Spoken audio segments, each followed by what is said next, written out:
L'extrême gravité de la situation nous oblige, dans l'intérêt de notre parti, dans l'intérêt de la classe ouvrière, à vous dire ouvertement que la continuation de la politique de la majorité du bureau politique menace tout le parti de troubles graves. La crise économique et financière qui a débuté à la fin de juillet, cette année avec ses conséquences politiques y compris au sein du parti a révélé de manière impitoyable les insuffisances de la direction du parti dans le domaine économique mais aussi et surtout dans celui des relations à l'intérieur du parti.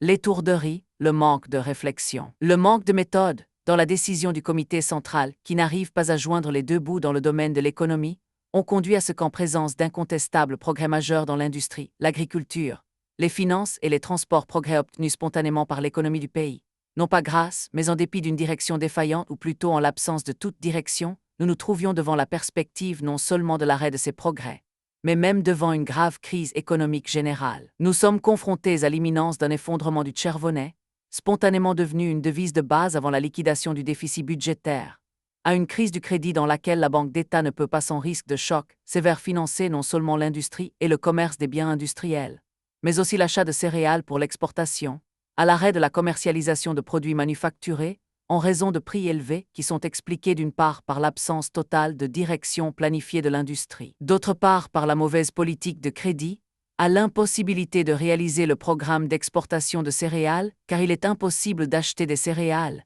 à des prix très bas pour les produits alimentaires qui ruinent la paysannerie et menacent d'une contraction de la production agricole,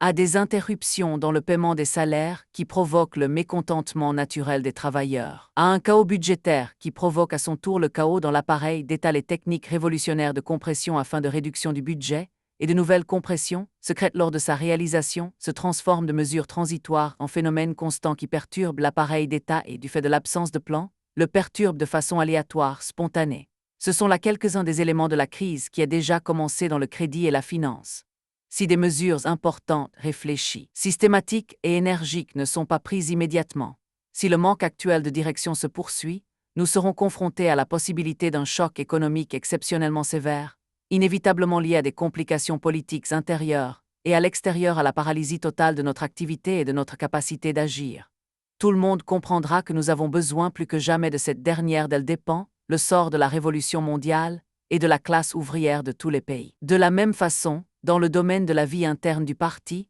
nous voyons la même défaillance de la direction, paralyser et diviser le parti, ce qui apparaît particulièrement clairement dans la période de crise actuelle. Nous n'attribuons pas cela à l'incapacité politique des dirigeants actuels du parti. Au contraire, quels que soient nos désaccords avec eux dans l'évaluation de la situation et dans le choix des mesures à prendre en vue de la changer, nous considérons que les dirigeants actuels ne peuvent pas ne pas être mis par le parti aux avant-postes de la dictature ouvrière dans toutes les circonstances.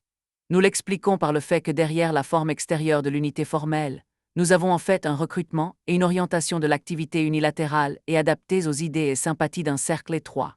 La direction du parti étant corrompue par de si étroites considérations, elle cesse dans une grande mesure d'être un collectif vivant, s'autorégulant, et qui capte avec sensibilité la réalité vivante, étant lié par des milliers de fils à cette réalité. Au contraire, nous voyons une division du parti qui progresse de plus en plus, que presque rien ne cache, entre la hiérarchie du secrétariat et les laïcs, entre les fonctionnaires professionnels du parti choisis par en haut, et le reste de la masse du parti qui ne participe pas à la vie publique.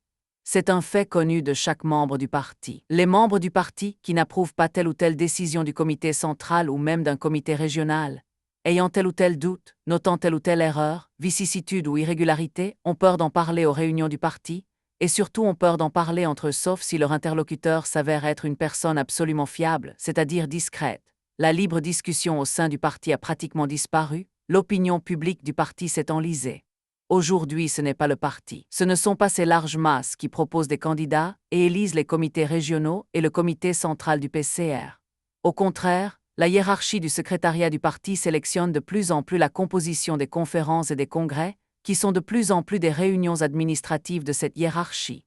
Le régime établi à l'intérieur du parti est absolument intolérable. Il tue l'auto-activité du parti, remplaçant celui-ci par un appareil bureaucratique trié sur le volet qui fonctionne sans encombre en temps normal, mais qui fait inévitablement des ratés dans les moments de crise, et qui risque d'être entièrement incapable d'action autonome lorsqu'il se trouvera en présence des graves développements qui menacent. Cette situation s'explique par le fait que le régime de dictature fractionnelle à l'intérieur du parti qui s'est objectivement formé après le Congrès s'est perpétué. Beaucoup d'entre nous ont consciemment décidé de ne pas résister à ce régime.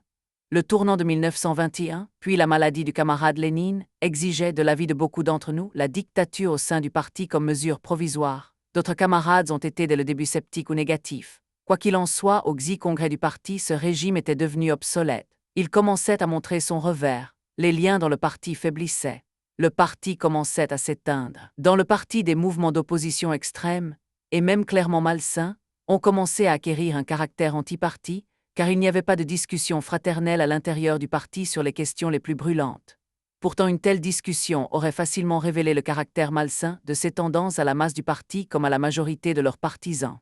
Le résultat a été la formation de groupes illégaux attirant des membres du parti en dehors de celui-ci, et le décrochage entre le parti et la masse des travailleurs. La crise économique en Russie soviétique et la crise de la dictature fractionnelle au sein du parti asséneront des coups sévères à la dictature ouvrière en Russie et au Parti communiste russe si la situation ne change pas radicalement dans l'avenir immédiat. Avec un tel fardeau sur les épaules, la dictature du prolétariat en Russie et son hégémon le PCR ne peuvent pas ne pas entrer dans la période des nouveaux chocs mondiaux qui s'annoncent autrement qu'avec la perspective d'un échec sur tous les fronts de la lutte prolétarienne.